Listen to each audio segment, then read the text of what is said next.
तो ज़्यादा बकवास ना करते हुए चलिए शुरू करते हैं आज की हमारी physics video. So what is wave function exactly? Well, let's start with the word itself.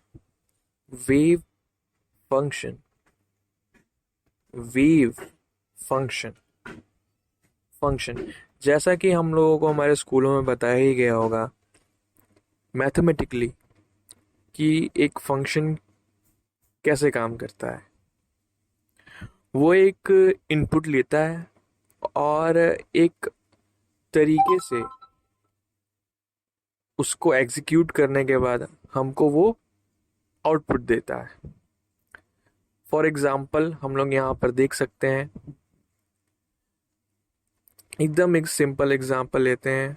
जब y is equals to x है, हम लोग और एग्जाम्पल्स भी देख सकते हैं। जब y equals to x square हो और जो यहाँ पर ग्राफ बनेगा, इस कर्व को हम लोग पैराबोला कहते हैं। इससे भी कॉम्प्लिकेटेड एग्जाम्पल्स देख सकते हैं। बट वेट, तो अगर हम लोगों को ये शेप पैराबोला को रियल लाइफ एग्जांपल समझना है तो हम लोग रियल लाइफ एग्जांपल में से बॉल का एग्जांपल ले सकते हैं। जब हम लोग बॉल को फेंकते हैं तो उसकी जो ट्रेजेक्ट्री होती है वो एक अपसाइड डाउन पैराबोला के शेप की होती है। इसी तरह ये फंक्शन जो एक थ्रोन ऑब्जेक्ट के बिहेवियर को बताती है, उसी तरीके से जो वेव फंक्शन होती है वो हमें एक क्वांटम पार्टिकल के बिहेवियर को बताती है। चलो, ये तो हो गई हमारी फंक्शन के पर्सपेक्टिव से हमारे वेव फंक्शन की एक्सप्लेनेशन। अब आते हैं हमारे वेव पर। तो हमारे क्वांटम पार्टिकल्स के बिहेवियर को हम लोग हमारे स्कूलों में पढ़े हुए दो फेवरेट वेव्स के कॉम्बिनेशन से डिस्क्राइब कर सकते हैं, sine wave and cos wave. तो अभी इसमें और अच्छे से घुसने से पहले फॉर नाउ हम लोग कह सकते हैं कि वेव फंक्शन हमारे क्वांटम ऑब्जेक्ट्स की मैथमेटिकल डिस्क्रिप्शन होती है। तो चलिए इसको हम लोग एक वेव फंक्शन के एग्जांपल से समझते हैं। ये क्वांटम पार्टिकल के बिहेवियर को डिस्क्राइब करती है। तो चलिए हम लोग एग्जांपल के लिए एक इलेक्ट्रॉन ले लेते हैं जो कि एक बॉक्स में ट्रैप्ड है, जो कि ओनली वन डायमेंशन में मूव कर सकता है। तो वेव फंक्शन का यहाँ पे क्या मतलब हुआ? क्या ये पैराबोला की तरह अपने पाथ को ट्रेस करेगी इलेक्ट्रॉन के? नहीं, it describe something totally different.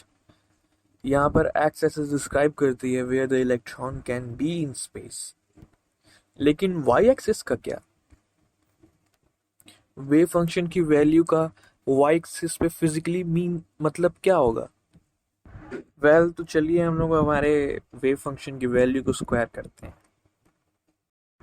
वो भी एक रीज़न के लिए जो कि मैं आगे एक्सप्लेन करूँगा, और जिसकी वजह से हमको कुछ मिलता है। और वो जो कुछ मिलता है उसको हम लोग यहाँ पर कह रहे हैं प्रोबेबिलिटी एम्पलीट्यूड। प्रोबेबिलिटी एम्पलीट्यूड हम लोग कह सकते हैं कि वो डिस्क्राइब करता है हमारे इलेक्ट्रॉन के किसी एक गिवन प्लेस पे होने की संभावना को, जब हम उसको देखने जाएं तब।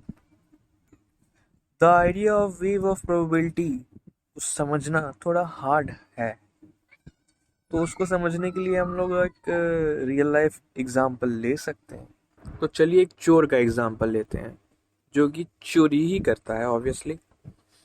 तो वो अभी भी मान नहीं रहा, चोरी करता ही जा रहा है। तो फिर अब क्या हुआ, काम मिल गया पुलिस वालों को। तो पुलिस वालों अब कैसे उसको ढूंढेंगे? वो पूरे के पूरे एरिया में गरीब और अमीर लोगों को एक करेंगे। तो ऑब्वियस सी बात है, चोर के चोरी करने की चांसेस गरीब एरिया से ज़्यादा अमीर एरिया की है। इसी तरीके से वेव फंक्शन डिस्क्राइब करता है डिफरेंट लोकेशंस की डिफरेंट प्रोबेबिलिटीज बॉक्स में, बेस्ड ऑन कि इलेक्ट्रॉन की होने की संभावना कहाँ पर है ज़्यादा। तो अब मान लेते हैं कि पुलिस ने उस चोर को पकड़ लिया, वो भी किसी एक घर में। तो अब उसके बाकी सारे जगह पर होने की जो प्रोबेबिलिटीज पुलिस ने निकाली थी, वो सारी की सारी प्रोबेबिलिटीज कोलैप्स कर जाएंगी। वो चोर अब एक सिंगल जगह पर, एक सिंगल घर के अलावा और कहीं भी नहीं हो सकता। उसी तरीके से जब भी एक इलेक्ट्रॉन को हम लोग एक सर्टेन लोकेशन पे डिटेक्ट करते हैं, it's wave functions instantly collapses to a point, और उसके बाद उसकी ज़ीरो प्रोबेबिलिटी हो जाती है कहीं और भी उसके होने की। तो चलिए एक थॉट एक्सपेरिमेंट करते हैं दोनों ही एक्सपेक्ट्स को लेकर के, चोर को और हमारे इलेक्ट्रॉन को।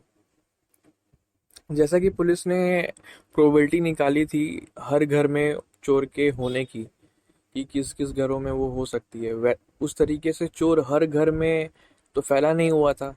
वो एक स्पेसिफिक घर में उसने चोरी की होगी, क्योंकि वो एक टाइम पर एक ही जगह हो सकता है। हम लोगों ने प्रोबेबिलिटी इसलिए निकाली क्योंकि हमारे पास लैक ऑफ इंफॉर्मेशन थी, जबकि ऐसा इलेक्ट्रॉन के केस में बिल्कुल नहीं होता। इलेक्ट्रॉन का केस बिल्कुल अलग होता है, और इलेक्ट्रॉन के केस में ये लैक ऑफ इंफॉर्मेशन की वजह से नहीं होता है कि हम लोगों को उसका पिन पॉइंट एग्जैक्ट लोकेशन नहीं पता है। ये क्वांटम ऑब्जेक्ट्स की फंडामेंटल प्रॉपर्टी होती है कि उसका जो पोजीशन होता है वो एक वेव की तरह स्प्रेड आउट होता है, और जब हम उसको मेज़र करते हैं तभी उसका वेव फंक्शन कोलैप्स करता है और वो पार्टिकल एक सिंगल लोकेशन पे होती है। जानता हूँ थोड़ा बहुत कन्फ्यूज़न अभी भी है, तो आइए फिर से एक और एग्जांपल से इसको समझते हैं। So the probability amplitude, so the y-axis describes the probability of finding our electron in a particular position। तो हमारे इलेक्ट्रॉन को फाइंड करने की हाई प्रोबेबिलिटी यहाँ पर है, उससे थोड़ी सी कम यहाँ पर, और ज़ीरो प्रोबेबिलिटी यहाँ पर। तो यहाँ पर कुछ और वेव फंक्शंस हैं जिन पर हम लोग देख सकते हैं, जिन पर सेम रूल्स अप्लाई होते हैं, और जिनका हम लोग जब स्क्वायर करते हैं तो हम लोगों को प्रोबेबिलिटी डिस्ट्रीब्यूशन मिलता है हमारे इलेक्ट्रॉन का, कि हमारा इलेक्ट्रॉन सबसे ज़्यादा लाइकली कहाँ पर हो सकता है जब हम उसको मेज़र करें। So now about white squared, किताबों में तो कुछ ऐसा ही लिखा हुआ है कि नेगेटिव प्रोबेबिलिटीज़ जितना हो सके अवॉइड करें, लेकिन हमें क्यों नहीं चाहिए नेगेटिव प्रोबेबिलिटीज़? अरे क्योंकि negative probabilities don't exist, not yet. कल बारिश होने के चांसेस -40% नहीं हो सकते, या फिर -10% चांस ये नहीं हो सकता कि मैं ताश की गड्डी में से एक पान का इक्का निकाल लूँगा। लोएस्ट प्रोबेबिलिटी हम लोग कह सकते हैं कि 0 होती है। तो जब हम लोग नेगेटिव नंबर्स को स्क्वायर करते हैं तो वो पॉजिटिव हो जाता है, तो ये हमारी प्रॉब्लम को फिक्स कर देता है। सो सिंपली नाउ अब मैं कह सकता हूँ कि हो सकता है कि अब आप लोगों को वेव फंक्शन को समझने में थोड़ी सी क्लैरिटी आई होगी। अब थोड़ी सी ये आई होगी कि इसको एकदम अच्छे से एक्सप्लेन तो ज़्यादातर साइंटिस्ट भी नहीं कर पाए, बस लोग आपको थोड़ी बहुत क्लैरिटी दे सकते हैं। होप सो कि आपको इस वीडियो से मिली हो। Thank you, tata, bye bye.